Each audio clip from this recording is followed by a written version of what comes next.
This is the Okuma Avenger AV3000.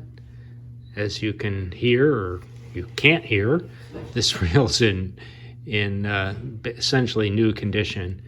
It's got a capacity of 140 yards of 10-pound mono, and this one came in actually for service. The anti-reverse, there's a little tension spring that allows you to switch in and out of the anti-reverse being engaged, and that had popped off, and we were able to put that back on, and it's back ready for a freshwater fishing reel.